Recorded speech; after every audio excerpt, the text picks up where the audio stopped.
Vamos começar aqui a apresentação. Esse é o webcast sobre boas práticas para o ambiente com Hyper-V. A gente também vai falar sobre várias novidades do Windows 8 aqui durante a apresentação. Se vocês tiverem algum problema, é só falar comigo ou com o Issaman aí durante a apresentação. No final da apresentação, a gente vai estar respondendo algumas perguntas, mas o Issaman está respondendo também durante a apresentação, tá? Meu nome é Leandro Carvalho, eu trabalho com produtos Microsoft. Hoje eu trabalho como instrutor e engenheiro de sistemas com Windows Server, Exchange Server, System Center e outras ferramentas também. Venho trabalhando com Microsoft desde 2004. E como moderador a gente tem o Issaman, ele é especialista de virtualização também. Esse é o nosso fórum nosso contato. Se vocês quiserem manter-se atualizado em relação à virtualização, mundo de virtualização da Microsoft, a gente utiliza nosso blog aí para passar essas informações para vocês. O meu Twitter também, eu tento manter atualizado a todo momento. Então, se vocês quiserem acompanhar aí todas as novidades, a gente está aí disposto a ajudar. E no final da apresentação a gente vai passar também os contatos, e-mail e tal. Aí, se vocês precisarem durante e depois da apresentação, vocês podem ficar à vontade para entrar em contato. Então, a nossa agenda aqui é, primeiro, dar uma ideia, uma visão geral para vocês sobre a arquitetura do Hyper-V. Depois eu vou falar um pouco sobre as melhores práticas divididas nos 4 pilares de hardware que a gente tem hoje, processador, disco, memória e rede. Falar sobre segurança também e gerenciamento. A ideia aqui é mostrar para vocês, para quem já trabalha com Hyper-V, como melhorar o ambiente, como ter mais performance, como utilizar mais os recursos que o Hyper-V oferece. Às vezes a gente tem um ambiente, acha que está tranquilo, acha que está legal, mas às vezes a gente pode mudar algumas coisas que podem ajudar também. E no finalzinho eu vou mostrar para vocês novidades do Windows 8, especificamente do Windows Server. Eu tenho mais de 30 novidades aqui para vocês. Então, para quem já trabalha com Hyper-V, para quem trabalha com concorrente, é legal ter uma ideia do que está por vir aí. E aí vocês vão ter uma ideia legal do que a gente vai conseguir fazer com o Hyper-V do Windows 8. Então, para a gente não perder tempo, eu queria dizer para vocês que esse webcast ele vai ter mais ou menos 1h30 de duração, tá? Porque a gente tem muita coisa para falar. Eu poderia ficar aqui a semana inteira falando sobre isso. Eu estou planejando escrever um livro só sobre boas práticas do Hyper-V. E eu estou tentando mostrar para vocês em 1h30 todo o conteúdo desse livro. Então, a gente vai tentar mostrar aqui alguns recursos bem legais, mas por isso que mesmo 1h30 ainda vai ser meio complicado. Mas vamos lá, sem perder muito tempo, começando com a arquitetura. É interessante vocês saberem, para gerenciar o ambiente do Hyper-V, como que a arquitetura funciona, para a gente ter uma noção das diferenças do concorrente, como o Hyper-V se comporta, a diferença de uma máquina parent para uma máquina virtual e outros recursos também. A começar com o Windows sem o Hyper-V. Esse é o sistema operacional com hardware, o Windows rodando em cima desse hardware. A gente tem hoje no processamento 4 níveis de acesso. Esses níveis são chamados de anéis, rings, ring 0, 1, 2 e 3. O ring 0 é o anel que a gente tem o acesso de privilégio maior.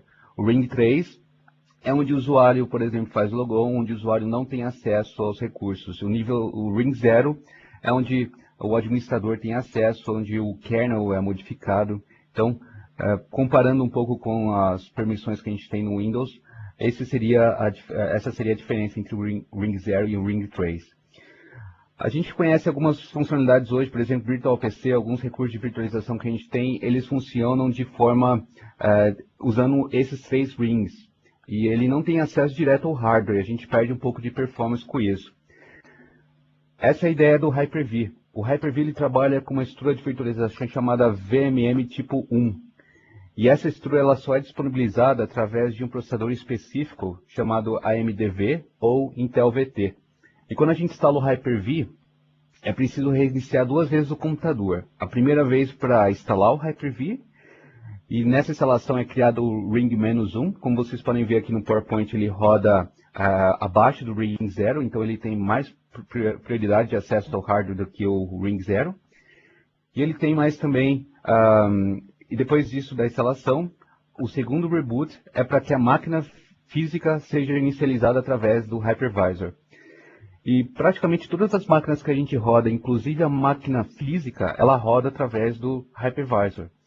E é interessante a gente comparar porque, se vocês verem aqui no slide, a máquina virtual e a física está praticamente no mesmo nível de acesso. A única diferença aqui da máquina física para a virtual é a pilha de virtualização que a gente tem, uma série de recursos e serviços que fazem com que a máquina física gerencie as máquinas virtuais e alguns outros recursos também de gerenciamento. Essa máquina física é chamada de partição parent e cada máquina virtual é chamada de partição child, ou sistema guest, sistema convidado. Nessa pilha de virtualização, como eu falei, a gente tem alguns recursos, como por exemplo o VSP. O VSP ele controla as solicitações de I/O entre o host e as máquinas virtuais. O VM Bus, ele faz a comunicação e a transferência de dados, além da entrega de serviços. Cada máquina virtual tem um canal direto e dedicado de VM Bus, e esse é o canal que a máquina física faz para ter acesso e comunicação com as máquinas virtuais. Isso gera mais performance, e como vocês podem ver também aqui, os drivers eles são executados através da máquina virtual em si. Os drivers eles são entregues para a máquina virtual através dessa pilha de virtualização. A pilha de virtualização em si ela tem 19.4 MB e o hypervisor ele tem somente 600K. Então, 20 MB total, toda essa estrutura de virtualização aqui quando a gente instala o Hyper-V.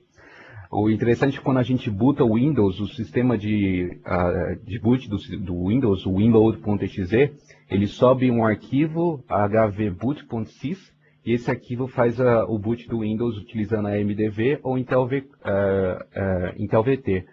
Intel VT é utilizado um arquivo chamado HVIX64 e o MDV é o HAX64. E aí a máquina virtual é inicializada, nesse caso a máquina física, e por ela a gente gerencia as máquinas virtuais. Aí como vocês estão vendo também, existem alguns sistemas operacionais que a gente já tem o suporte hoje da Microsoft, quase todos os sistemas operacionais da própria Microsoft, e vários outros sistemas Linux. Semana passada, 2 semanas atrás, se não me engano, o Loscheider estava falando sobre sistemas operacionais Linux rodando no Hyper-V. Não, se não me engano, eu nem sei mais a agenda, mas eu acho que esse webcast ainda vai acontecer. A gente vai falar sobre os webcasts depois, mas a gente tem um webcast específico só sobre Linux no Hyper-V. Mas as principais distros de Linux, eles têm suporte do Hyper-V. O interessante é de saber o suporte que a gente fala, além de você executar o sistema operacional no Windows, você tem o suporte da Microsoft. Então você pode ligar lá para a Microsoft e falar, estou com um problema aqui no meu Red Hat, e não está funcionando, eu preciso que vocês me ajudem. Eles vão dar suporte no sistema operacional também. Então é o suporte completo, não é só o suporte que o sistema operacional roda na nossa arquitetura de virtualização. Mas tem alguns sistemas que eles não suportam essa pilha de virtualização. E para esses sistemas que não dão suporte no Hyper-V, eles funcionam. Só que o sistema PI, o sistema parent, ele precisa pegar esses recursos, ele precisa interceptar os hypercalls, e aí ele ele envia essas solicitações para o hypervisor. E a maioria dessas intercepções, elas são feitas no anel 3, e isso faz com que a gente perca um pouco de performance. Para ficar um pouco mais claro aqui, esse PowerPoint ele mostra a diferença desses sistemas operacionais que a gente tem o suporte, chamado de Enlightened, e os sistemas operacionais que a gente não tem suporte que precisam ser emulados. No caso do Windows NT, Windows 95, os sistemas operacionais Linux, alguns deles, Novell também, a gente não tem esse suporte e eles rodam de forma emulada. Então a primeira coisa que vocês têm que dar uma olhada é ter certeza que todos os seus sistemas operacionais eles são enquadrados nesses Enlightened. Se vocês estão rodando sistemas emulados, como eu falei, ele funciona, só que para ter uma ideia, você pode perder uma performance de disco aí que pode chegar até 40% de performance, e a performance de rede também ela pode chegar a 30%. Então, no ambiente de produção, essa perda ela faz muita diferença. Aí a gente vai falar aqui também dos limites do Hyper-V, os limites que a gente tem hoje. Essa semana está sendo bombardeada de novidades do Hyper-V 3, que a gente tem agora no Windows Server 8. Então, essas são as limitações que a gente tem atualmente no Hyper-V. 384 máquinas virtuais simultâneas, esse é o limite que a gente tem suporte, mas é possível rodar mais do que isso. Tem um laboratório da Microsoft com mais do que 2.000 máquinas virtuais sendo executada simultaneamente. Então, esse aqui é o suporte que a gente tem hoje e ele funciona sem nenhum problema e com todo o suporte da Microsoft. Capacidade de cluster, 16 nós. No Windows Server 8, a gente tem agora o suporte de até 63 nós. 1000 VMs por cluster, 384 VMs por nó. Além do CSV, a gente vai falar um pouco mais de CSV. Esse é um dos limites que a gente tem que o pessoal não gosta. Acho que um dos principais problemas que a gente tem hoje no Hyper-V é os 4 processadores por máquina virtual. Esse limite está sendo alterado agora no Hyper-V 2008, do Windows 8, perdão.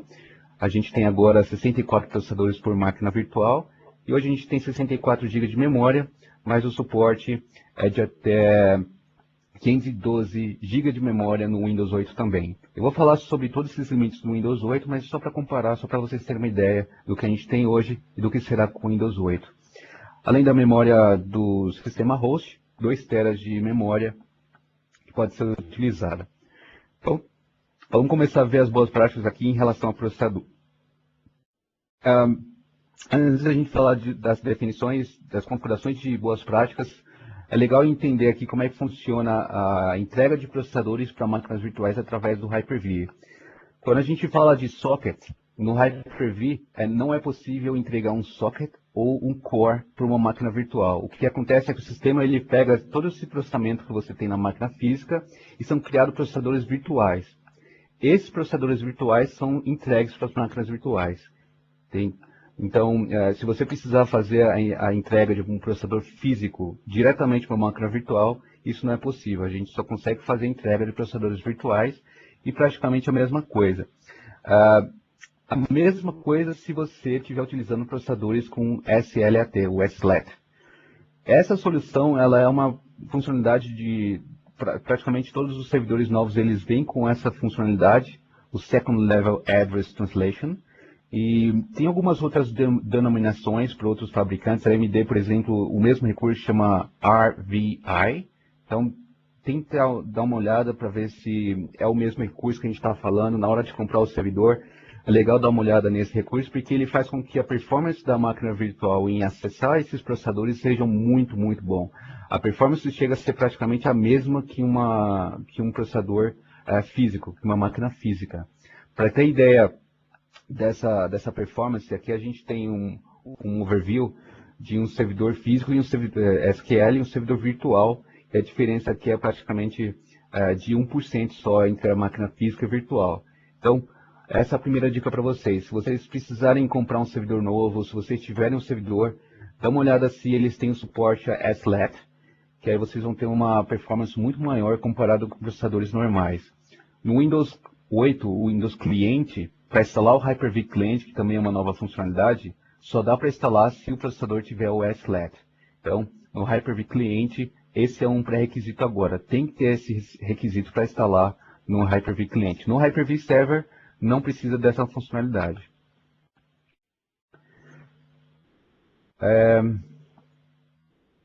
Em relação ao Core Parking, essa também é uma funcionalidade não só do Hyper-V, mas do Windows Server 2008 em si.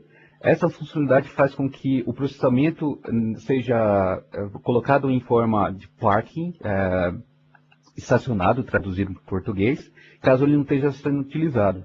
Então, às vezes a gente tem um host lá com um monte de recursos, um monte de processamento, vários processadores físicos, e a gente não está utilizando todos eles. Isso faz com que, por exemplo, se você tiver 20 processadores, mas no momento você está utilizando somente 4, 5, o sistema pode automaticamente desligar esses processadores e aí, como resultado, vocês têm uma redução de consumo de energia. Isso faz muita diferença. Esse consumo por máquina física pode chegar até 18%. E para quem está pretendendo mostrar lá um relatório para o gerente de TI, mostrando os benefícios de virtualização, retorno de investimento, esse é um dos maiores recursos que a gente tem. Ele já é ativo, já é nativo do Windows Server 2008 R2. Você abrindo o Task Manager, acessando o Resource Monitor, é possível visualizar todos os processadores, é possível visualizar também quais deles estão em atividade e quais deles estão em modo parking. Para ficar um pouco mais fácil, vários servidores sendo utilizados, várias máquinas utilizando os recursos do servidor. Se você precisar de mais processamento, os processadores podem ser automaticamente iniciados novamente, o sistema automaticamente liga, faz o switch desse servidor para a utilização dele, e aí a máquina virtual pode usar os recursos desse processador. E aí, caso a demanda for diminuída, o processador pode volta ao modo Parquet, e o recurso de processamento ele é salvo aqui. Você tem a redução de consumo de energia também. Falando sobre melhores práticas em relação à segurança, é praticamente impossível uma máquina física ter acesso a uma máquina virtual utilizando os componentes de virtualização. Existe uma limitação, existe o hardware o hypervisor faz com que a máquina virtual e a máquina física não tenham contato entre elas. Diferente, por exemplo, do VMware, porque o VMware, todos os componentes de drivers da máquina virtual, ele roda no hypervisor. Então, uma máquina virtual, duas máquinas virtuais conseguem interagir entre elas através do hypervisor. O sistema operacional Parent também consegue interagir entre eles. Isso no Hyper-V não é possível. Como resultado, a gente tem uma segurança. Se você tiver um vírus presente na máquina física ou na máquina virtual, não tem como, através do hypervisor, esse vírus ser infectado, essa máquina ser infectada através desse vírus. A máquina parent também não consegue enviar informações, dados para o hypervisor. Então, existe uma limitação de todas elas. A única comunicação entre elas é através da pilha de virtualização. Cada máquina virtual ela possui um canal próprio de comunicação, ela possui um VM Worker. Esse seria praticamente a BIOS da máquina virtual. Para cada máquina virtual, a gente tem um processo na máquina física chamada de VM Worker. O canal de comunicação entre a máquina parent e a máquina virtual, nesse caso aqui, é o VM Bus, e cada máquina virtual tem um canal próprio. Isso faz, como eu falei, que todo o limite seja feito de comunicação entre elas. A gente consegue comunicar através do VM Connect, Remove Desktop, mas aí já são outras formas de comunicação. Aí já seria a comunicação de rede, que seria a única forma de uma máquina física ou virtual mandar ou receber um vírus para uma outra máquina. Mas mesmo assim, a gente precisa fazer a proteção de ambas as máquinas. Então, a boa prática aqui é de proteger as máquinas como se fosse uma máquina física mesmo. A única coisa que eu já vi o pessoal debater, e que às vezes até não é uma má ideia, é de fazer a instalação do antivírus somente na partição shard, somente na máquina virtual. Se você tem uma máquina parent instalada como um server core, se você atualiza a máquina, se você não tem os recursos daquela máquina sendo utilizados, ela só é um Hyper-V server. Nesse caso, a gente pode deixar o antivírus somente na máquina shard. Eu já vi ambientes como esse, e entre nós, o pessoal que trabalha com virtualização, até que é uma boa prática. Não é uma má ideia, mas também seria interessante somente a proteção das máquinas físicas, das máquinas virtuais, perdão. Agora, se você precisa rodar alguma solução na máquina física, se você executa arquivos, copia arquivos, se você usa muito a máquina física, aí seria interessante e recomendado utilizar também o antivírus na máquina física. Para antivírus na máquina física, na partição parent, é preciso fazer algumas exclusões. Os antivírus eles não suportam o scanner de arquivos VHD do disco virtual dos processos de máquinas virtuais. Um HD está sendo alterado, dados são inseridos e removidos dele, e alguns antivírus pensam que é um vírus tentando alterar o arquivo. Então, uma boa prática aqui é de excluir todos os arquivos VHD, todo o diretório de máquinas virtuais do Hyper-V na máquina física, todos os processos do Hyper-V também, nesses dois aqui que vocês veem no slide.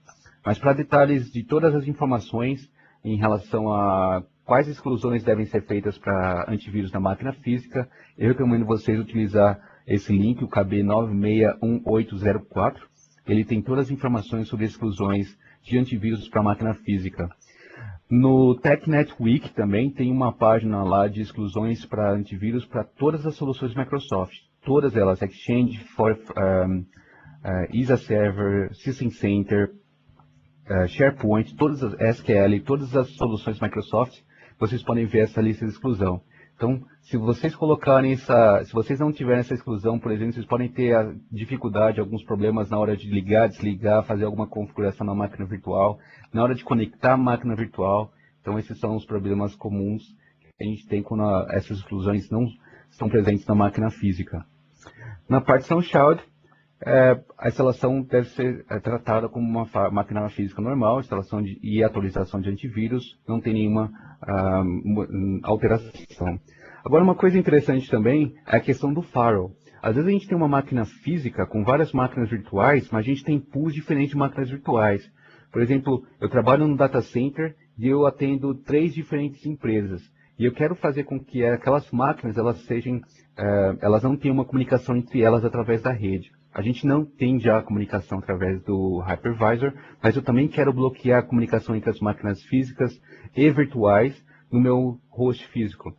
O firewall do Windows, ele não suporta esse tipo de bloqueio. Uma máquina, por exemplo, máquina virtual A não pode acessar a máquina virtual B. Tem algumas soluções no mercado. Uma que eu recomendo, que eu já utilizei, é o Five9.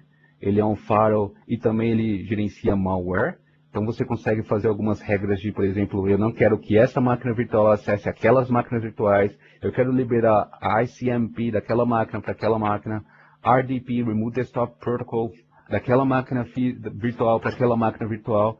Então, se você precisa de aplicar essas regras para alguma questão de alguma empresa que faz alguma auditoria, essa seria uma solução que a gente tem, que hoje no ambiente que a gente tem, atenderia esses requisitos. O firewall da máquina física, gerenciando tanto a máquina física quanto a máquina virtual, a comunicação entre elas, e também malware do Five9. O malware ele é feito através do Sophos. É que não é um antivírus tão ruim assim.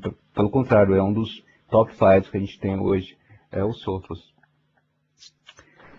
Ataques internos. Para proteção de ataques internos, a gente tem o BitLocker para proteção da máquina física. O BitLocker é só uma solução para fazer a criptografia do disco físico da máquina.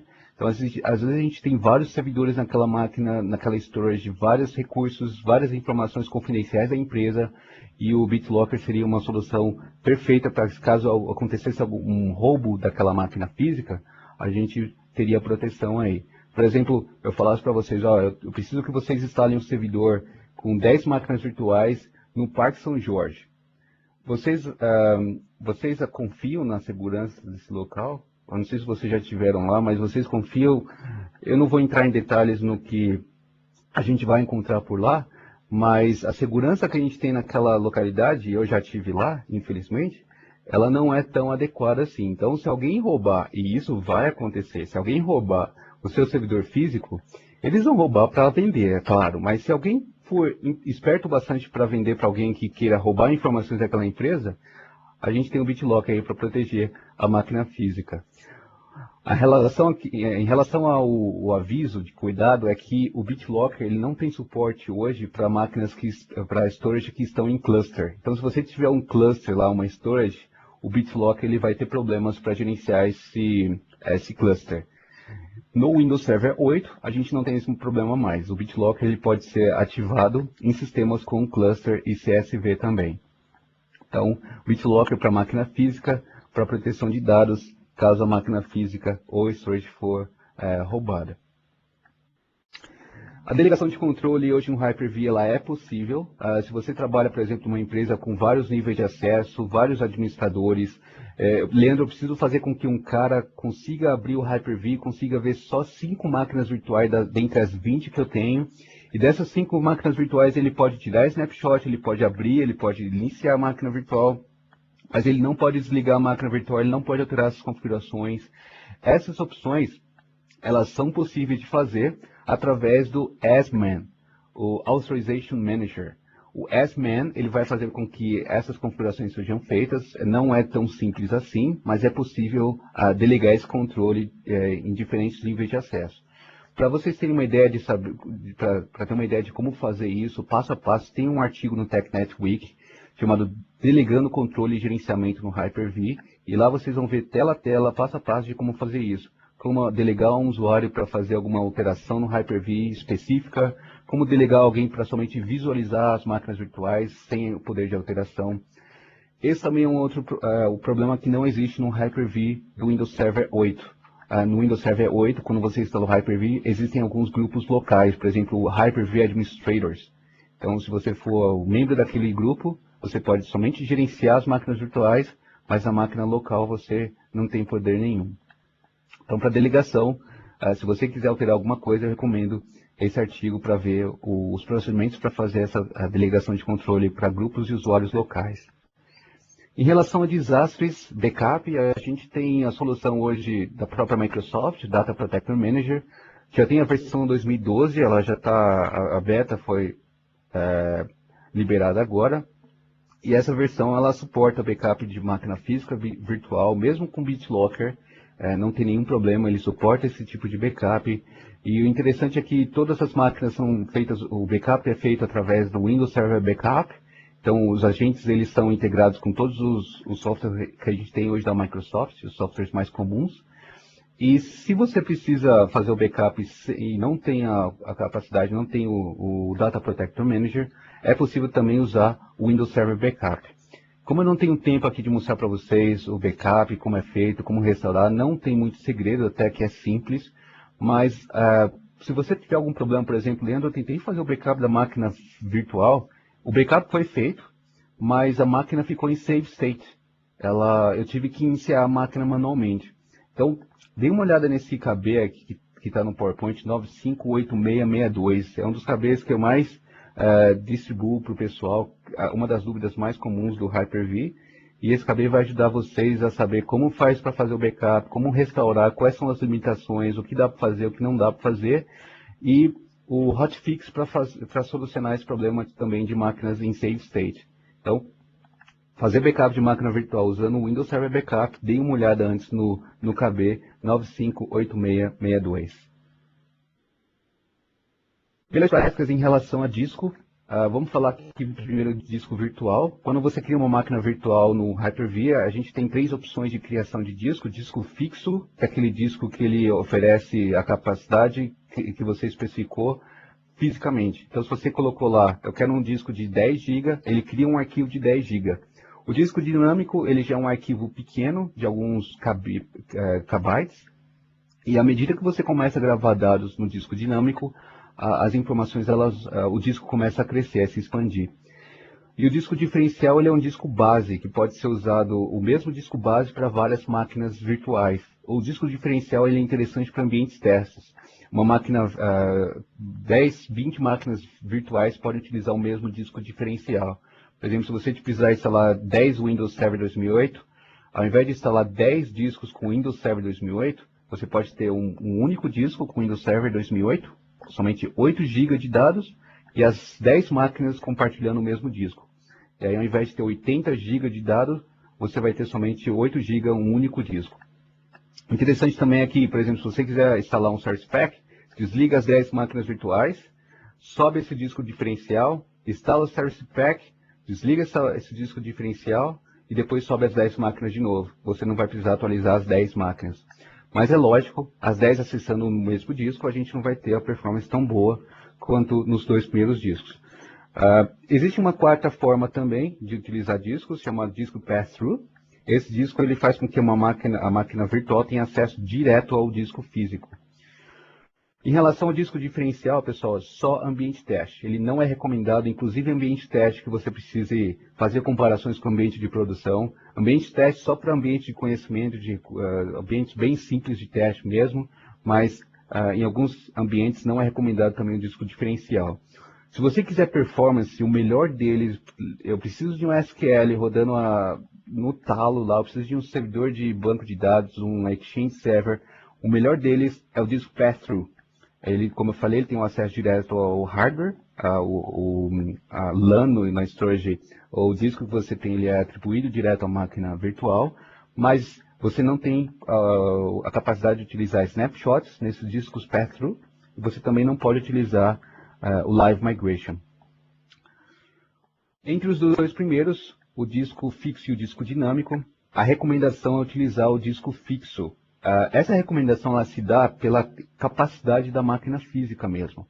Eu já tive problemas de servidores de algumas empresas que a galera eles não controlam o espaço de disco físico, eles começam a criar vários discos dinâmicos, mas eles não planejam o espaço daquele disco dinâmico. Então, o cara tem lá 2 TB de disco na máquina física e ele tem vários discos dinâmicos com 500 GB, 1 GB, 1 TB, perdão.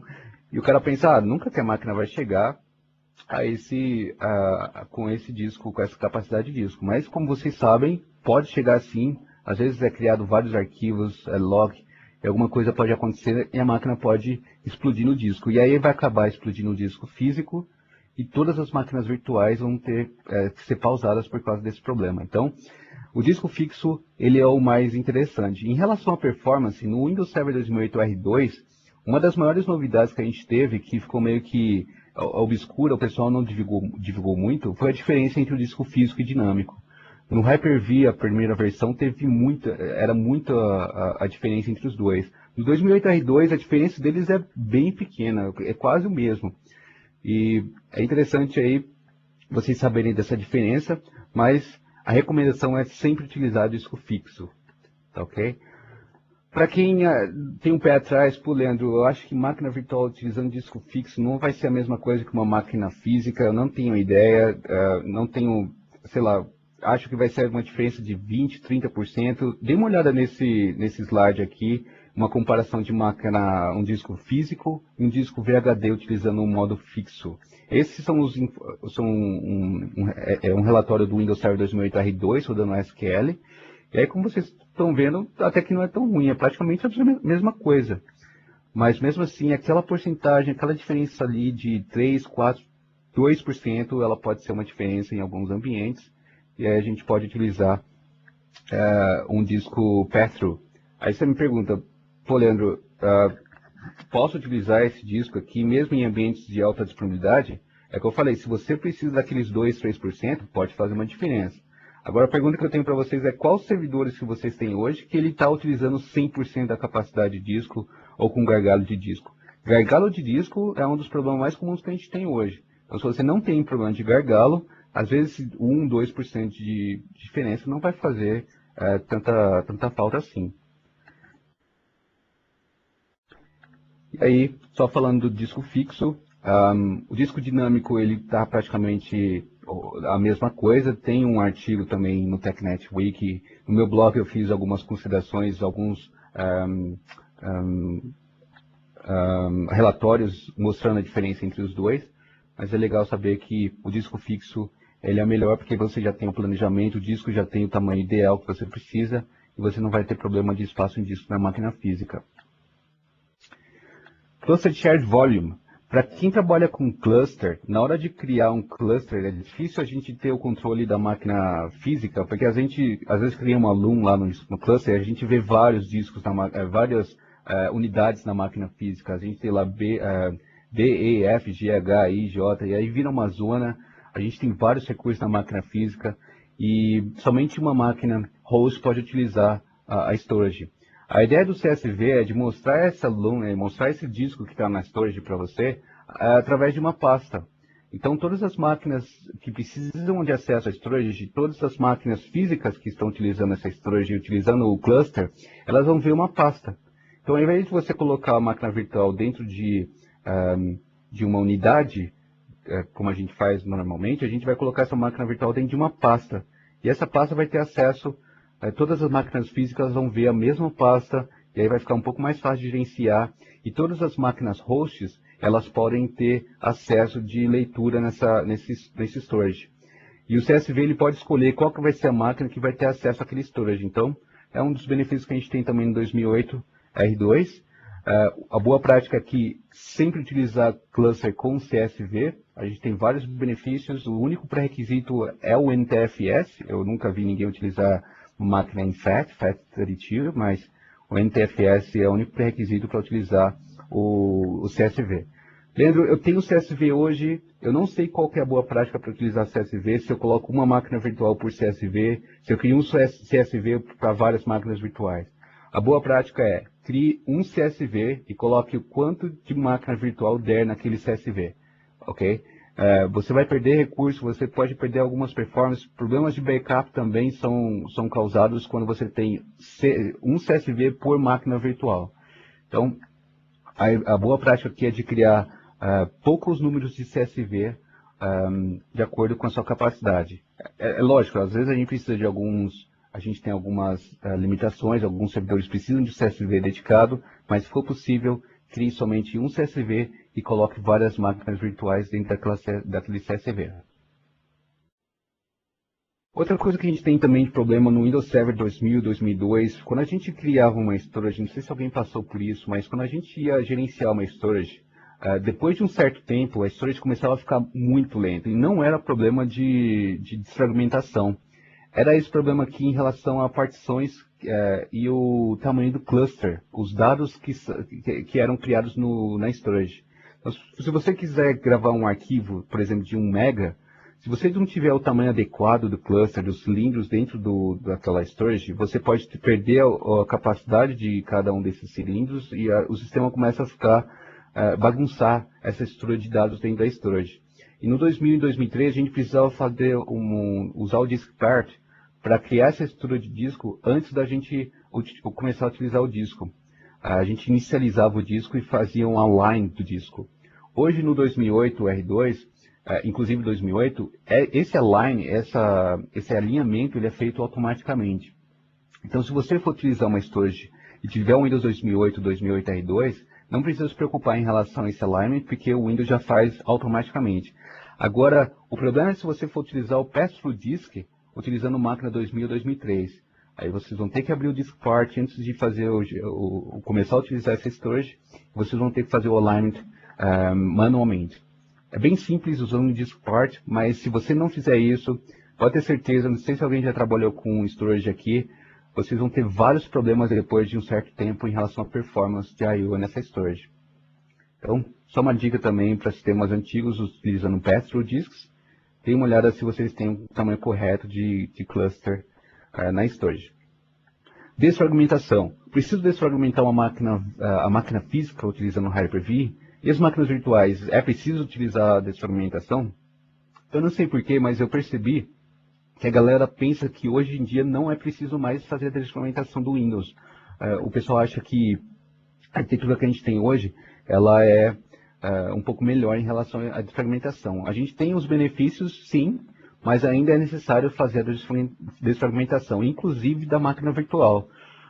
Toda a gravação de dados na máquina virtual, no arquivo VHD, ela é feita através do first in, first out.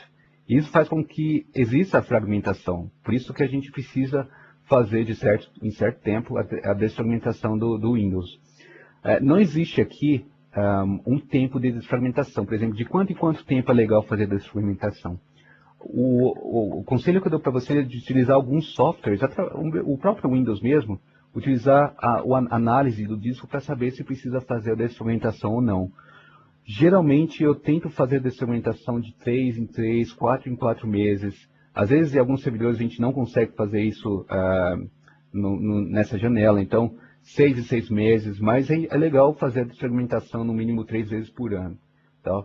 Às vezes a gente tem lá o servidor que está rodando há 3, 4 anos e a gente nunca fez a desfragmentação. E quando você faz isso, você consegue visualizar a diferença da performance nesses servidores. Entrando aqui na questão de memória, o Hyper-V ele utiliza a memória física para entregar para todas as memórias, para todas as máquinas virtuais. E é interessante a gente tomar cuidado com a máquina host, para oferecer memória suficiente para a máquina host. Se você tem a máquina host que não tem muitos softwares sendo executados, não tem muito recurso sendo executado, 512 de memória é o bastante para o host atender as capacidades das pilhas de virtualização, gerenciamento das máquinas virtuais. Agora, se você tem antivírus, software de backup, esses 512 MB ele pode ser um problema. Então é legal, às vezes, 1 GB, 2 GB. E esse é um dos benefícios que a gente tem com o Server Core. O Server Core ele utiliza menos recursos de memória. Com o Server Core, a gente consegue instalar o Windows Server 2008 R2 com 256 MB de memória no Server Core, para vocês terem uma ideia. Então, uma máquina full installation, ela vai economizar aí mais ou menos 800 MB de memória a mais que o Server Core. E uma outra dúvida também que existe é em relação à memória dinâmica. A gente vai entrar em detalhe em relação à memória dinâmica. E quando você usa a memória dinâmica para dividir a memória existente para a máquina virtual, a memória da máquina física também pode ser usada na memória dinâmica. Então eu tenho lá 1 GB agora na máquina física e a máquina virtual precisa de memória. Esse 1 GB pode ser, uma parte dessa memória física, da máquina física, pode ser entregue para a máquina virtual.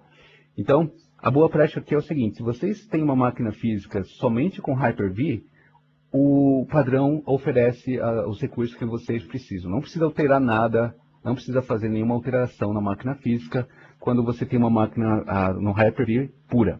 Agora, se você tem um outro recurso sendo utilizado, pô, Leandro, tem um Hyper-V, tem um Domain Controller lá, tem um servidor de arquivos, eu tenho alguns outros recursos sendo executados naquela máquina, aí é interessante antivírus, backup, aí é interessante fazer a alteração da memória e reservar a memória física para essa máquina física também. Então, por exemplo, na máquina física, eu tenho que ter no mínimo 2 GB.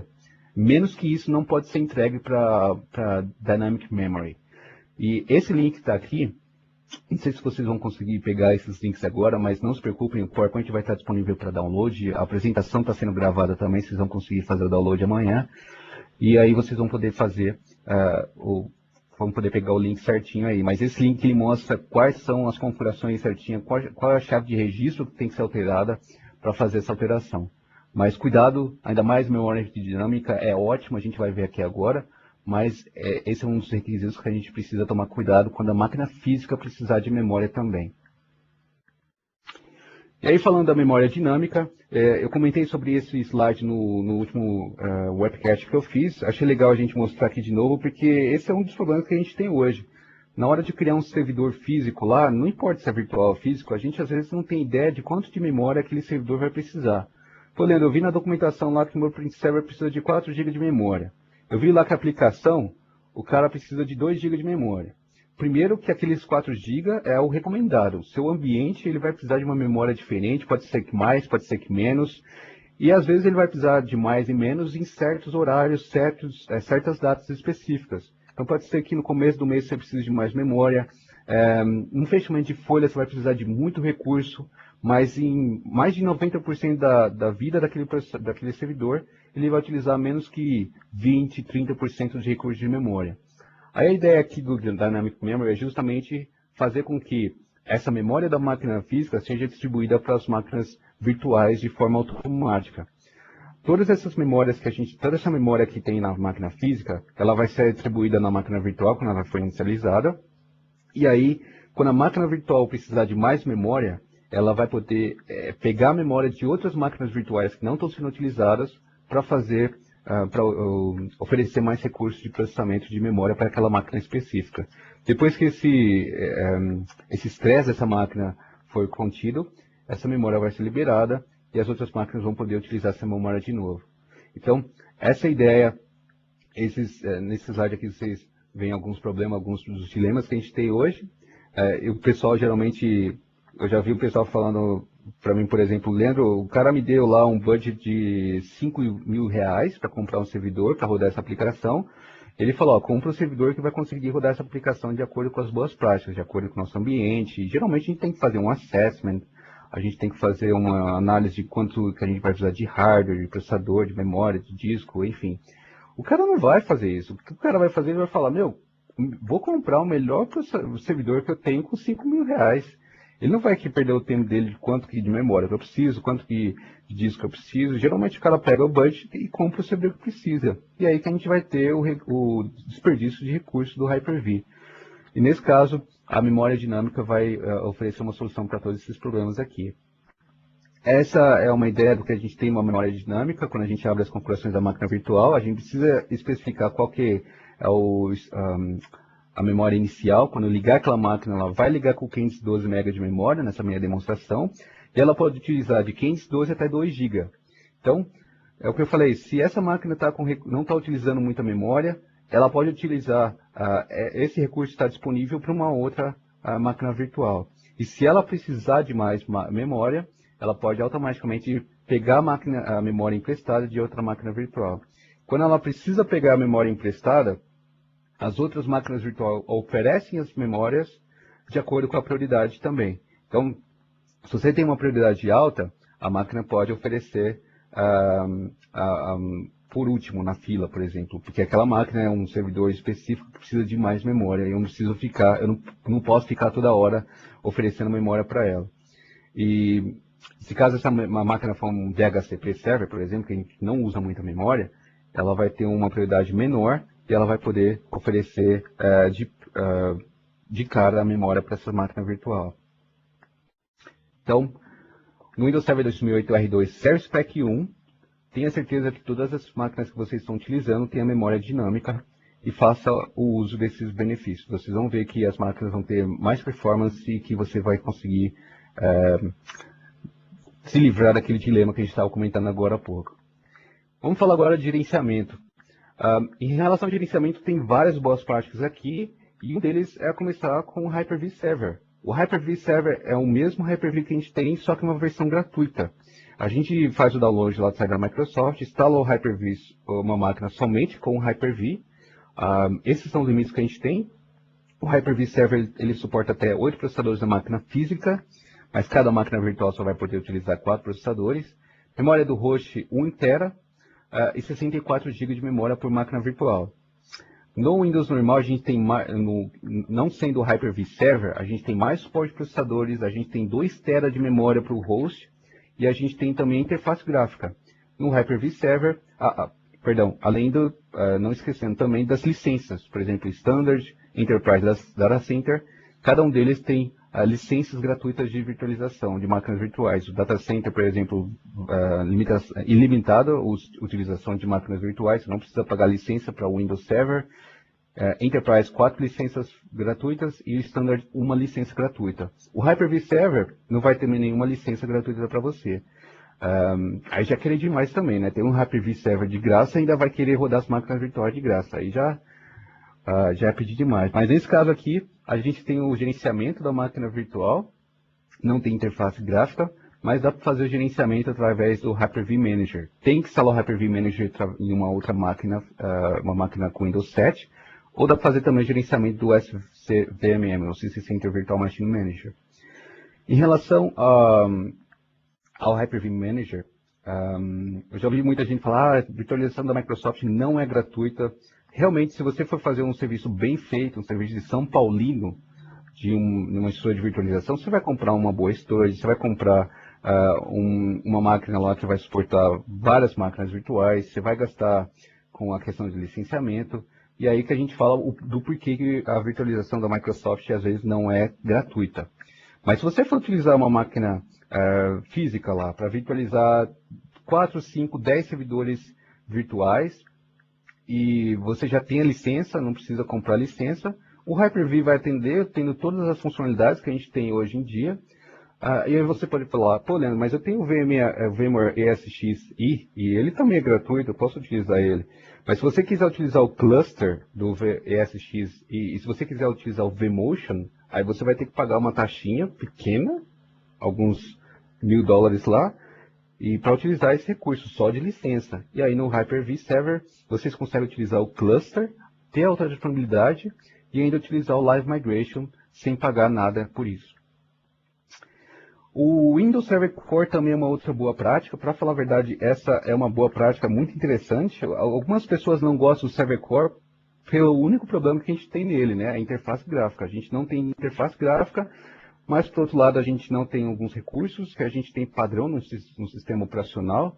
Isso, a gente tem menos código e com o resultado a gente tem menos atualização. Não posso falar que a gente não tem atualização do Windows. A gente tem sim, mas comparando com uma versão normal, a diferença é muito grande. A gente tem algumas atualizações somente para o Server Core, atualizações de segurança, e a gente não tem interface gráfica, isso é maravilhoso. Não sei se vocês têm problema com isso, às vezes o cara do Helpdesk ele tem acesso ao servidor.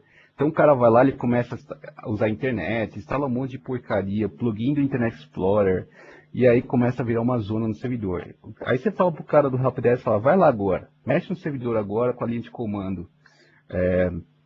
Aí que você vai ter a segurança não só do sistema em si, mas também a segurança dos erros humanos, né? Então, nesse caso aqui, não vai ter nenhum problema em relação a gerenciamento, porque a gente tem alguns recursos de gerenciamento remoto, e um dos recursos aqui que a gente tem é os svconfig, o server configuration. O server configuration é como se fosse um script. Eu acho que eu tenho aqui tenho sim, olha só.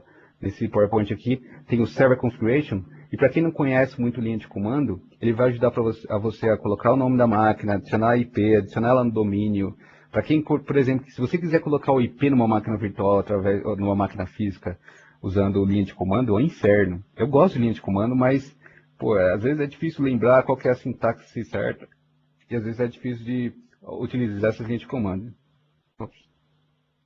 É aí que o Server Configuration vai ajudar. Lembrando que você consegue gerenciar essas máquinas virtuais através de uma máquina por fora, através de uma outra máquina, mas o legal que pouca gente conhece é que no próprio Hyper-V Server é sim possível ter o gerenciamento de todo o ambiente virtual através de uma interface gráfica, usando o F9 Manager.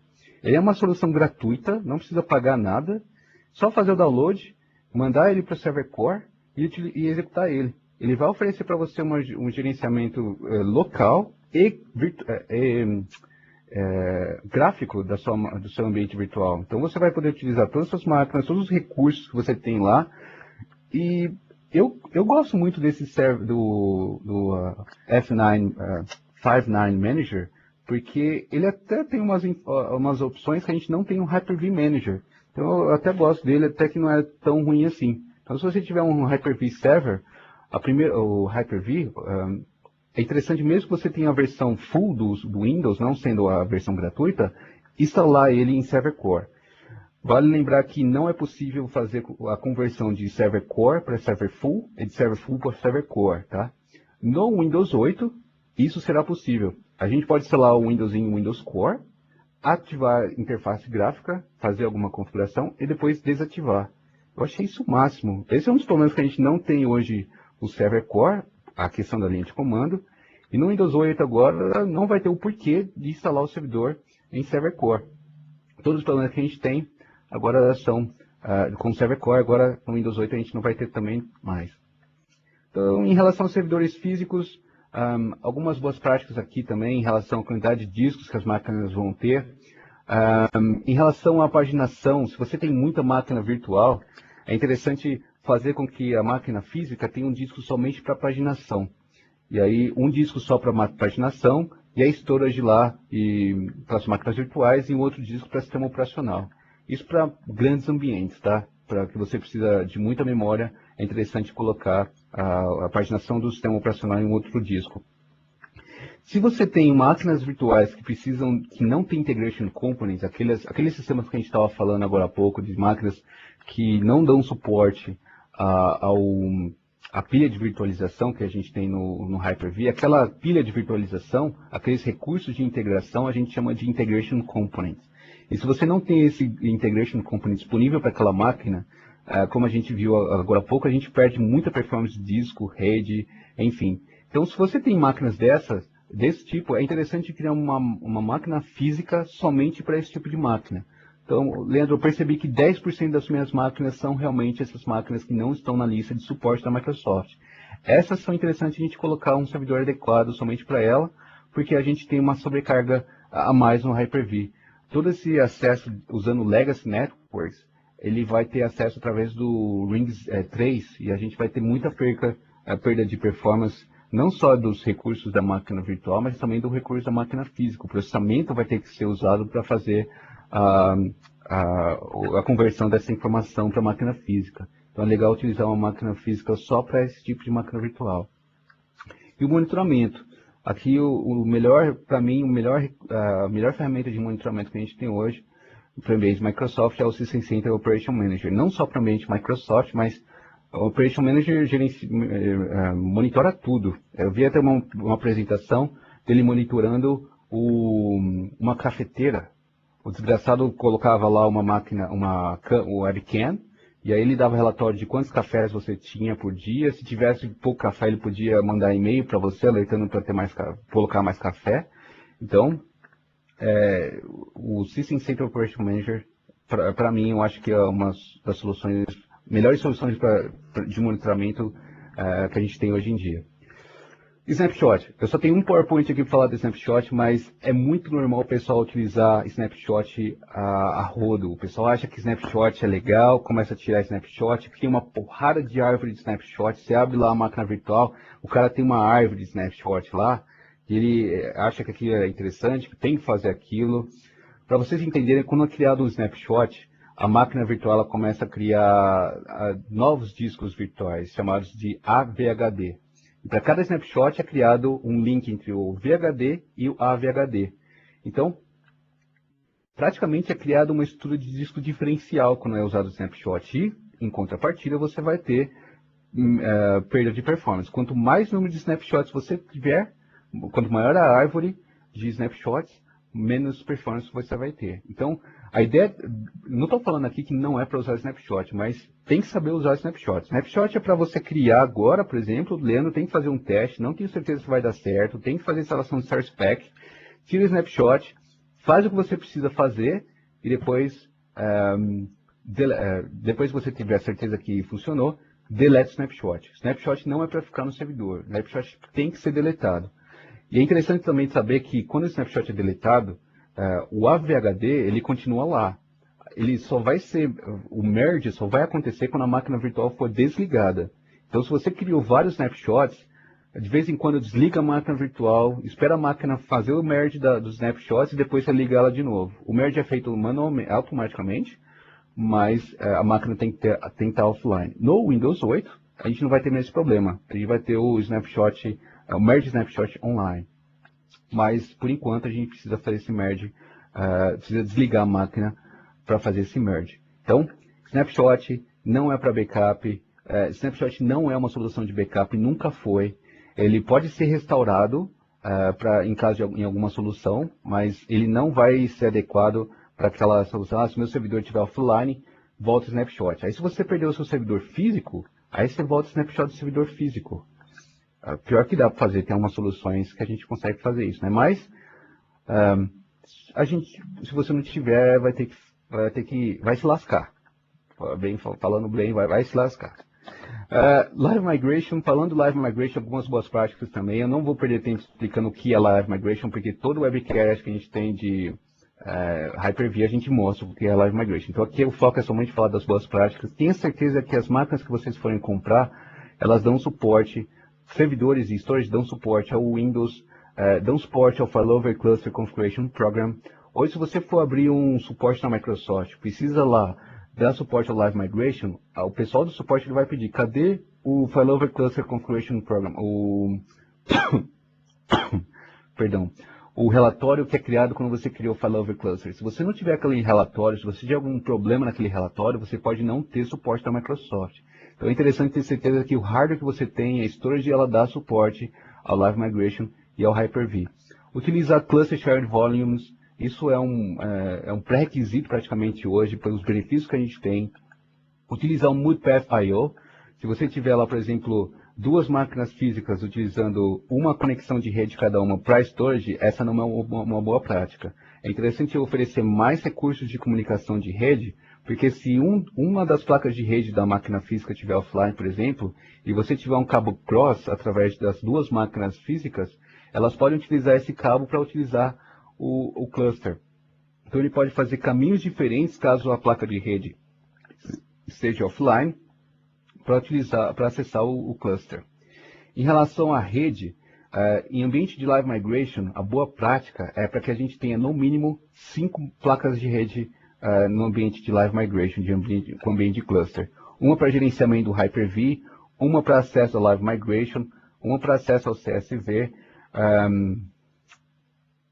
Eu esqueci das outras duas, mas eu tenho detalhes de todas elas. Eu posso mandar para, se alguém quiser o detalhe, eu posso depois só mandar um e-mail para mim. E aí, 5 só para o padrão, e depois, de acordo com as máquinas virtuais, você vai adicionando mais. Então, é legal você padronizar o nome dessas máquinas, desses adaptadores virtuais. A gente, às vezes, abre a máquina física e tem lá, Local Adapter 1, Local Adapter 2, 3, 4. Às vezes está uma zona, você não sabe qual que é placa qual e qual que é o nome da placa. Então, é legal fazer a padronização de nomenclatura. E utilizar ISO ao invés de CD e DVD, porque é um pouco mais simples, não precisa, você tiver algum CD o DVD físico lá anexado, você vai ter alguns problemas aí em relação ao Live Migration.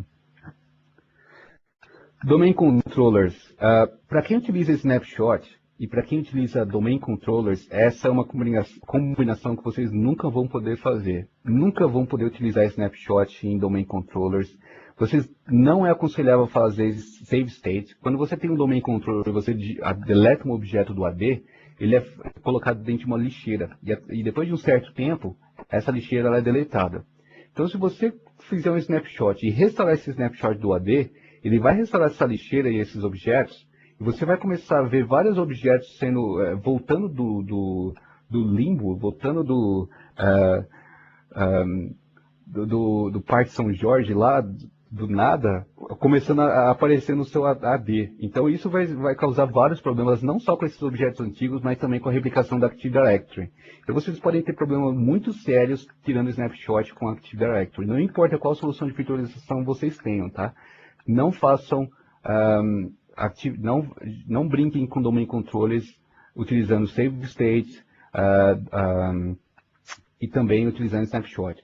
A boa prática aqui também é, nas configurações da máquina virtual, todo domain controller desabilitem o time synchronization. Toda máquina ela tem sincronização com a máquina física e virtual. Então, se você alterar o horário da máquina física, automaticamente a máquina virtual, o horário é alterado também. E se você alterar o horário da máquina virtual, ela volta de acordo com a máquina física. Para domain controller, essa sincronização não é legal. E aí, essa sincronização ela deve ser feita através da máquina virtual e um recurso externo, um time source externo. Então, desabilitem também todos os domain controllers os time synchronization. Já também falando sobre a novidade do Windows 8, o pessoal recebeu muitas reclamações de domain controller com Windows, com Hyper-V. A gente tem muita gente falando sobre isso, vários problemas aconteceram. E para resolver esse problema, o time de produto do Hyper-V, o pessoal falou o seguinte, ó, vocês vão trabalhar com o pessoal da AD. Eu quero que esse problema seja resolvido no Windows 8. E o resultado agora é o seguinte, Snapshot é suportado no Windows 8, não tem problema de utilizar Snapshot, não tem nenhum problema mais. E outra coisa legal também é que é possível fazer clone de máquina virtual utilizando Domain Controller e suportado. Então, Leandro precisa de um servidor de Domain Controller adicional. É uma máquina virtual. Vai lá, duplica a máquina virtual e pronto. Então, a Active Directory, a aplicação, ela tem agora integração com o sistema de virtualização. Então, no Windows 8 agora, todos esses problemas que vocês estão vendo aqui não existem mais. Performance, falando aqui sobre gerenciamento de performance, esse é o limite que a gente tem em relação às boas práticas da Microsoft, CPU 75% de utilização, memória menos de 100 megabytes de memória disponível, disco, rede. Esses são as boas práticas, mas de acordo com alguns ambientes a gente tem mais, menos. É legal fazer uma linha de base, o baseline, para ter certeza de qual que é a capacidade que a gente precisa.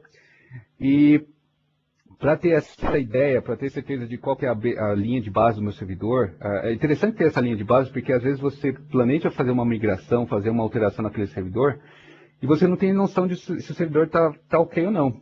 Geralmente, a pergunta que eu faço para ter uma ideia sobre isso é o seguinte: o seu servidor está tranquilo hoje em dia? Está funcionando? Pô, Leandro, tá normal. O que é normal para você?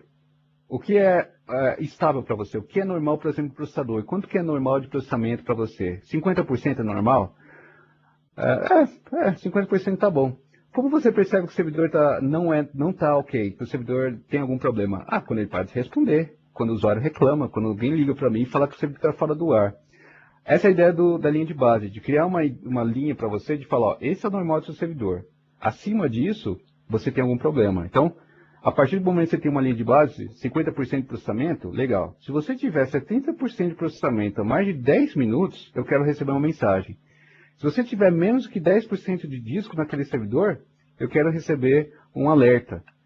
Então, é legal fazer essa linha de base. A gente tem o Performance Monitor no Windows. Eu recomendo o PAL, não sei se vocês já viram o PAL. Eu tenho o PAL aqui, muito legal. O PAL, ele é o PAL, para ficar mais fácil, ele é uma ferramenta gratuita e ele trabalha em conjunto com o Performance Monitor e ele tem uns relatórios animais.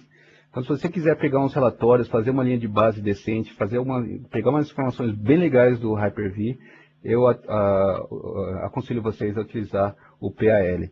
E para fazer o workload, por exemplo, Leandro, tem um servidor animal lá, um Prime Square da Fujitsu, umas Blade lá da HP, eu quero ter certeza que ele vai aguentar o tranco. Para criar um workload na sua máquina física ou virtual, que seja, é recomendado também esse software IOmeter. O IOmeter ele vai fazer esse workload e ambos os softwares, os dois aqui em questão, eles são gratuitos. São soluções gratuitas. Agora, se você tiver, por exemplo, System Center Operation Manager, esquece o PAL.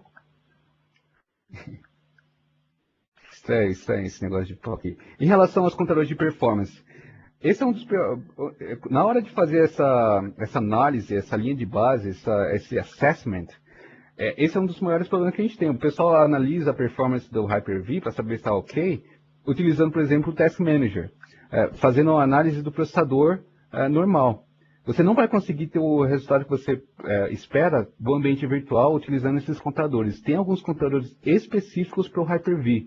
Logical Processor, Virtual Processor, o Guest Runtime. Então é legal pegar esses contadores específicos no Performance Monitor. Pega esses contadores, o PAL, ele tem todo o suporte a esses contadores do Hyper-V. E aí o legal é você analisar através dele. Tá? O Task Manager não vai te dar essa ideia da máquina virtual. Vocês não vão conseguir ver o estresse que está acontecendo na máquina virtual através do Task Manager. Outra dica que parece ser besta, mas tem muito impacto também. Às vezes você entra no servidor e tem várias conexões lá do Hyper-V aberto. O cara sempre deixa o Hyper-V Manager aberto. Isso gera acesso à máquina virtual. Tem que utilizar a pilha de virtualização para conectar a máquina virtual, utilizando o VSP e o VMBus. E se você fechar essas conexões, vai fazer uma diferença pequena, mas quando a gente tem várias máquinas virtuais sendo utilizadas, elas vai ser alguma coisa que vai ter um resultado positivo lá no seu servidor. Então a boa prática aí é de fechar todas essas janelas de gerenciamento aí que a gente tem no Hyper-V Manager e do VM Connection também. Práticas de rede. Falando aqui em relação à rede das máquinas virtuais, pessoal, para a galera que está entrando agora aí, agradeço a todos, a gente está tendo uma galera bem legal aí nessa área de webcast, e para o pessoal que está entrando aí, esse webcast ele vai ter uma duração de 1h30, porque tem muita coisa para falar, e a gente vai ter também algumas informações sobre o Windows 8. Então, eu preparei várias informações, várias novidades do Windows 8, então por isso que a gente não está passando do tempo, a gente vai até umas 10h30 mais ou menos, tá? Já está acabando aqui, a gente vai entrar nos detalhes do Windows 8, mas só falando aqui sobre Virtual Networks, a gente tem 3 tipos de placas de rede virtual: External, Internal e Private. External, para máquina virtual, acessar a rede externa. Não é possível adicionar uma placa de rede física para uma máquina virtual. Pô, Leandro, isso que você falou agora, a máquina virtual tem acesso à rede física, mas é criado um switch virtual através da máquina virtual para acessar essa placa de rede física. Ok? Então, externo é a forma da gente acessar da máquina virtual a rede física, mas não é possível adicionar uma placa de rede física à máquina virtual. No Hyper-V do Windows 8, a gente vai conseguir ainda mais do que isso. A gente vai conseguir adicionar uma placa de Fiber Channel, fibra ótica, numa máquina virtual. Até 4 placas de fibra ótica numa máquina virtual. Interna, a diferença entre interna e private é a interna, a máquina virtual, ela pode utilizar a rede entre elas e a rede física, a máquina física, perdão. O private, as máquinas virtuais que utilizam aquela placa de rede private, elas utilizam só entre elas não conseguem utilizar a rede, a máquina física. Tanto a interna quanto a private, elas não precisam ter associação com nenhuma placa de rede física. Então você não precisa ter uma placa de rede para criar a interna e a private. As duas são interessantes para ambiente de teste, para isolamento de ambientes testes, ambientes locais. Theming de placa de rede. Isso para quase todos os servidores, geralmente para alta disponibilidade é um requisito. E a gente não tem esse suporte no Windows Server 2008 R2. Para ter ideia de todo esse suporte, o que dá, o que não dá para fazer, esse KB aqui 968703, ele mostra todas essas informações. A gente não consegue fazer isso através do sistema operacional, mas a gente consegue fazer através do hardware. Funciona, mas como é feito através do hardware e não do sistema operacional, isso não você não tem o suporte da Microsoft.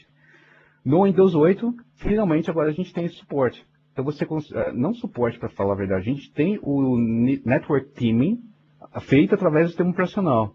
Então agora dá para fazer esse gerenciamento, você tem lá 2, 3 placas físicas, mas você tem para o sistema operacional somente uma placa, como se fosse o load balancing das máquinas da placa de rede. Isso agora dá para fazer da máquina do Windows 8 com Hyper-V e com os outros recursos também. Então, animal, mas somente no Windows 8. Hoje, somente através do hardware. Gargalos de rede, aqui também tem algumas boas práticas em relação à rede, o que você pode fazer, o que não pode, alguns diagnósticos que a gente pode utilizar.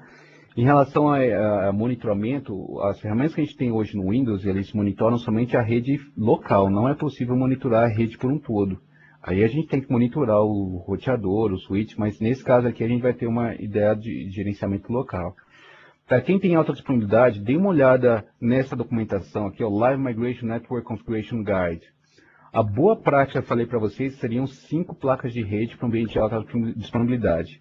Para falar a verdade, um ambiente de alta disponibilidade, para ter uma verdadeira alta disponibilidade, serviço, de novo, de São Paulino, bem feito lá, você vai precisar de no mínimo umas 8 placas de rede. É um monte de placa de rede, mas é uma para gerenciamento, uma para SSV, uma para Live Migration, dedicada para Live Migration, uma outra para MPIO, outra para gerenciamento das máquinas virtuais, várias para máquinas virtuais, de acordo com as máquinas que você tiver. Okay. Legacy Adapters, para aquelas máquinas que a gente estava falando no começo da apresentação, que não tem o suporte do Integration Components, que não são suportados pelo Hyper-V, que trabalham com menos performance, aquelas máquinas não conseguem chegar a uma máquina normal. A gente precisa emular a placa de rede. E essa emulação, ela é feita através da Legacy Adapters. Então, quando você vai adicionar a placa de rede na máquina virtual, é preciso adicionar Legacy Adapter, e aí você vai conseguir utilizar nessas máquinas que não tem o suporte, mas por outro lado, você vai ter uma perca de performance aí. Então, se for possível, se na máquina que você está utilizando é possível utilizar o Hyper-V com suporte do Integration Components, não utilize o Legacy Network Adapters. Como eu falei, mais ou menos você pode perder aí uns 30% de performance de rede utilizando uma Legacy Adapter, além de perca de performance de processamento na máquina física, uma vez que essa conversão ela é feita no Windows 3. E utilizando o Ring Trace, você precisa de mais acesso ao processamento. Isso aí, pessoal. Essa é a série de a série de boas práticas que eu comentei aqui. Antes de entrar sobre o Windows 8, eu não coloquei um PowerPoint aqui sobre isso, mas é muito importante, coisa que ninguém faz, o assessment. Ter uma noção de o que você precisa antes de criar um ambiente virtual. Quantas máquinas físicas, quantas máquinas virtuais, o que pode ser virtual, o que não pode, qual que é a storage que você vai precisar comprar. Isso é muito comum de acontecer. O pessoal simplesmente começa a instalar, é a minha experiência, eu já fiz isso, e começa a instalar, não sabe, está funcionando agora, mas ele não tem planejamento a longo prazo, não sabe se vai dar algum problema de gargalo. Quando o servidor começar a precisar utilizar os recursos, ele vai ver que aquela solução, aquele planejamento não foi bem feito. E essa é uma das melhores boas práticas que eu posso dar para vocês. Antes de começar a fazer esse planejamento, tenha ideia de tudo, de planejamento de capacidade, disaster recovery, alta disponibilidade. E uma ferramenta que é ótima para fazer isso, gratuita e que pode chegar a um nível de perfeição, é o MAP, Microsoft Assessment Planning Toolkit. O MAP ele está na versão 6, o download dele é gratuito. E para você que tem dificuldade, nunca fez isso antes, o MAP ele vai te dar todos os caminhos de pedra, ele vai te mostrar os relatórios que você precisa, quanto você vai gastar dinheiro, qual máquina que você vai precisar, que você pode migrar para ambiente virtual, qual que é o hardware que você vai precisar comprar. Então, essa é uma das minhas dicas também. Eu esqueci de colocar um PowerPoint aqui e realmente foi uma falha minha, porque essa é uma das melhores boas práticas que eu poderia dar para vocês também. Tem muito mais coisa, pessoal, mas por causa do tempo a gente não vai ter como falar de todas elas. E eu queria reservar um tempinho aqui para falar das novidades do Windows Server 8. Vocês estão vendo aí através do Build o evento de desenvolvedores da Microsoft, várias novidades através do Windows 8. A gente, por ser MVP, a gente tem acesso às informações um pouquinho antes, a gente coça para falar na outra apresentação, eu estava coçando, a gente realmente não pode falar, mas finalmente a espera acabou. Finalmente agora a gente vai poder falar um pouco sobre essas novidades. E eu listei aqui 32 novidades sobre o Hyper-V, então eu tenho aqui mais ou menos 10 minutos, mas vai dar para falar para vocês. A primeira coisa que foi falado sobre o Hyper-V do Windows 8 foi o Hyper-V Replica. É parecido com aquele DRS que a gente tem no VMware. Uma máquina física, uma máquina virtual na minha máquina física, botão direito, criar réplica, qual que é o servidor de destino, next, finish. Pronto, você tem uma máquina virtual sendo replicada em 2 servidores. É possível especificar qual que é o intervalo de replicação em tempo real, de 1 em 1 hora, depois das 8 horas. É possível pausar essa replicação. Se a máquina, o host 1 estiver offline, você pode utilizar o host 2. Animal, sem precisar de nenhum recurso adicional. Não precisa de cluster, não precisa comprar nada. Nativo no Windows, nativo do sistema operacional. Máquina virtual em servidor de arquivo. Na hora de criar uma máquina virtual, você não precisa criar um arquivo, um VHD local. Dá para criar um VHD no servidor de arquivo. A máquina é executada através do servidor de arquivo. Tanto o Hyper-V Replica quanto essa opção de criar máquina virtual na rede, ela é possível agora através do SMB 2.2. Então, a máquina virtual, por exemplo, Leandro, eu tenho um HD virtual template no servidor de arquivo, eu preciso de uma máquina agora. Eu não vou ter tempo de copiar porque o HD é muito grande. Legal, cria a máquina lá no servidor de arquivo, utiliza a máquina no servidor de arquivo e depois você faz o Storage Live Migration.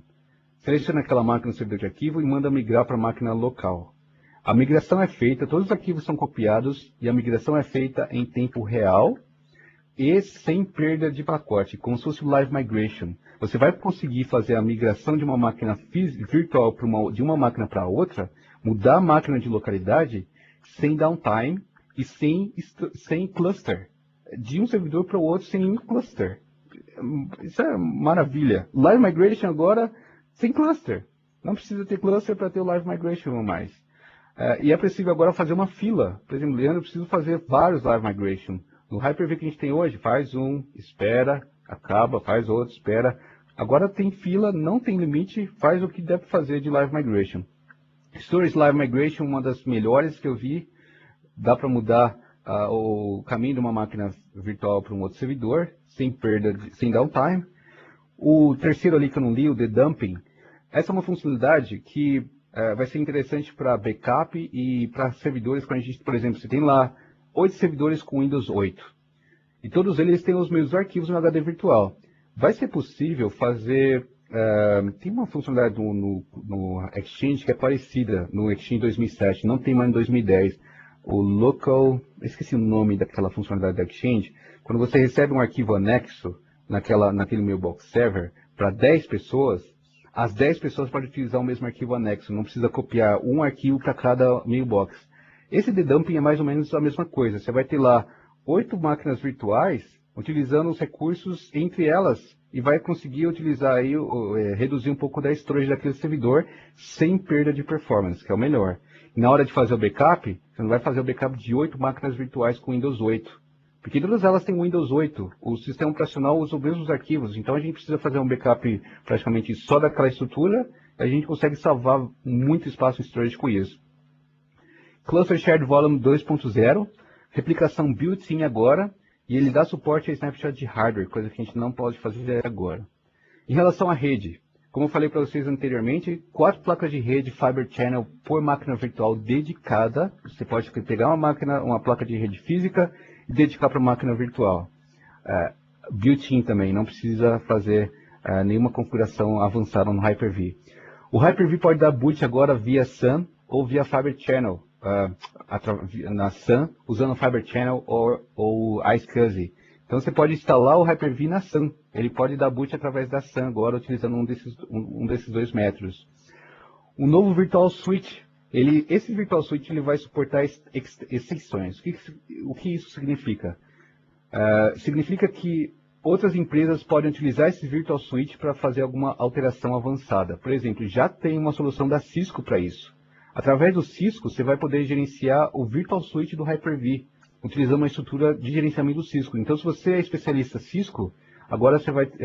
Eu esqueci o nome, eu acho que é L4000. Eu esqueci o nome. Eu coloquei até no Twitter algumas horas atrás. E você vai poder colocar lá... você vai criar o Virtual Switch, instalando essa solução, você vai poder ter uma solução avançada através do Cisco. Tem uma outra da Five9 também, e elas são as duas empresas que já têm uma solução para utilizar essa extensão de Virtual Switch. Nick Teaming, já falei sobre isso. A gente tem agora o Nick Teaming feito através do sistema operacional. Então é interessante para quem não conhece, você tem lá 2, 3 placas de rede sendo feito o balanceamento. Se um operacional vê como somente uma, e aí se caso uma estiver offline, você tem a outra, para alta disponibilidade, interessante pra caramba. Suporte a placa de rede wireless do Hyper-V. Pô, Leandro, já fiz isso no Hyper-V 2008 R2. Você já fez, mas foi uma gambiarra e não era suportado, não funcionava bem, tinha um monte de limitação. Agora, uma placa wireless pode ser usada como uma placa de rede externa, sem nenhum problema também. Private VLANs, o suporte até mais de 4.000 VLANs para ser criadas no Hyper-V. Network QoS, vai poder colocar lá o gerenciamento de QoS, que é um protocolo específico para aquela máquina específica, aquela máquina virtual. Gerenciamento de banda de rede. Então, essa máquina virtual só posso utilizar essa porcentagem de rede. E aquela máquina virtual pode utilizar 80%. Então, eu tenho uma placa de rede para duas máquinas virtuais. A primeira usa 20% e a segunda usa 80%. Pode fazer também built-in. DHCP Guard. Já tiveram problema de máquina virtual com o DHCP começar a distribuir a IP na rede física? Então esse problema agora vai poder ser contido através do DHCP Guard. IP Address Management User Interface, IPAN. Essa é uma solução de interface gráfica para gerenciamento de IPs e de pools de IPs. Sobre gerenciamento, suporte às máquinas virtuais com Active Directory. Totalmente suportado agora, snapshot, cloning de máquina virtual, como eu falei. Para quem já utilizou o Windows 8, viu aquele Metro User Interface, aquela interface também está no servidor. E uma coisa legal para caramba que eu achei também é a questão do Server Core, que eu falei também para vocês na apresentação. É possível instalar o Windows Server Core, ativar a interface gráfica e depois desativar. Por exemplo, precisa colocar IP e não lembro como é que faz a linha de comando. Ativa, faz o que você quer e depois desativa. Pô, maravilha. Como eu falei, não tem por que mais você utilizar o servidor sem ser um server core.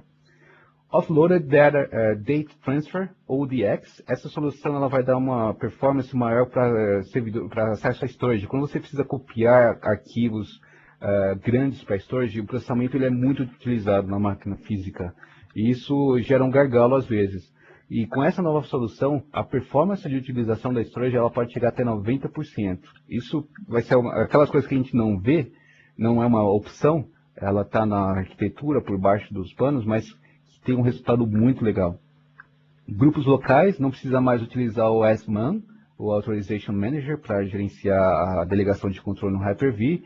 PowerShell versão 3, para ficar mais claro, tudo que dá para fazer na interface gráfica, dá para fazer no PowerShell versão 3 no Hyper-V.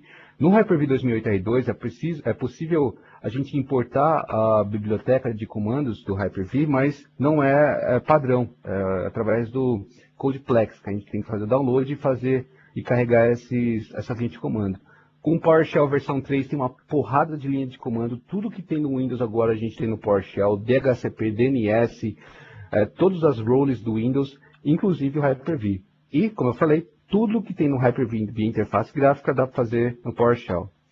Tem uma solução de acesso à memória e processamento chamada NUMA, que a gente utiliza na máquina física para ter mais performance de memória e de processamento.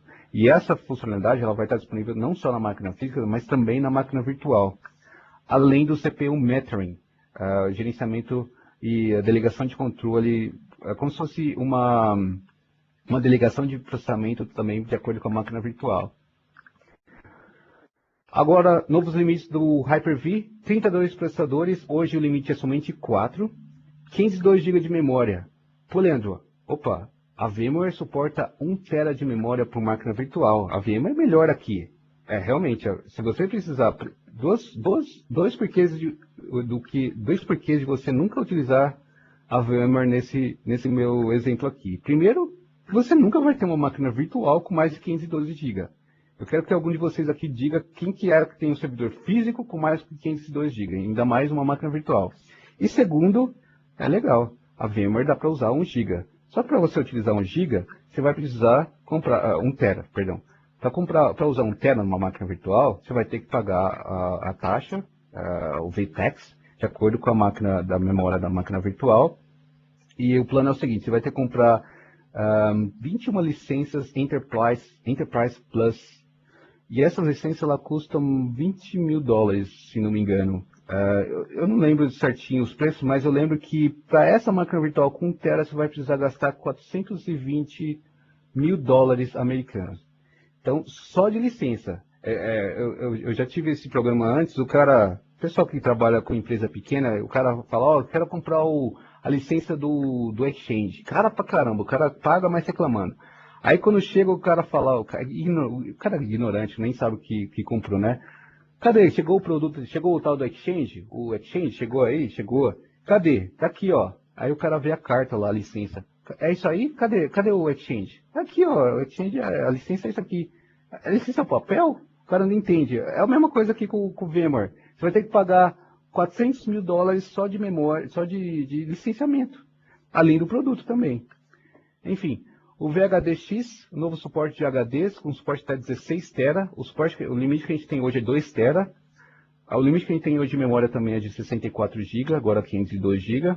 400 máquinas virtuais por cluster e 63 nós por cluster. O limite que a gente tem hoje é 16 nós e agora o novo limite é de 63 nós e 160 processadores lógicos no host.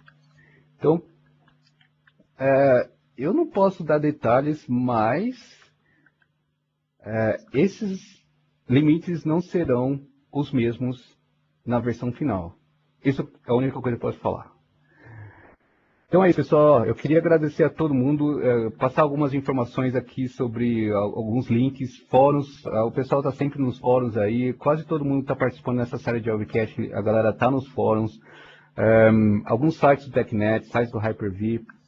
Os fóruns, como eu falei, o pessoal está sempre participando. Se vocês tiverem alguma dúvida, tentem entrar nos fóruns, o pessoal vai ajudar aí, vai responder o quanto antes. Eu esqueci aqui de atualizar o último PowerPoint com a foto do Easterman.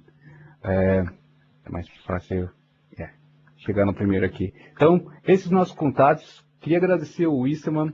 O pessoal que está online aí, galera, a gente vai ficar online, eu vou cancelar eu vou parar aqui a gravação, mas eu vou começar a responder as perguntas, então eu tenho um tempo que for aqui para responder tudo o que vocês precisarem.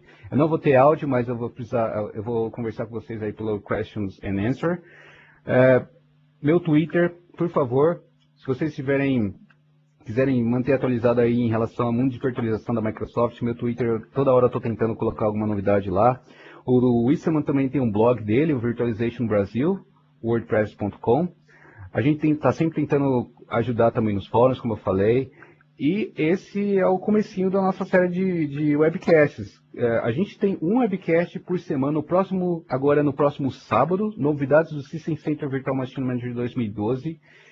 Eu fiz a agenda de todos eles, eu nem lembro mais, mas a gente ainda tem um webcast sobre nuvem privada com System Center, conhecendo o AppV, conhecendo o VDI, utilizando o MadV.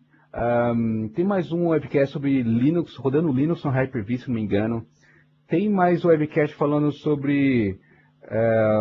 tem um monte de coisa. Até dezembro a gente vai ter um webcast de virtualização por semana. Então, galera, por favor, fiquem à vontade para fazer perguntas e fiquem à vontade também para entrar em contato com a gente. Perfeito, eu esqueci de colocar meu e-mail aqui. Eu vou colocar agora.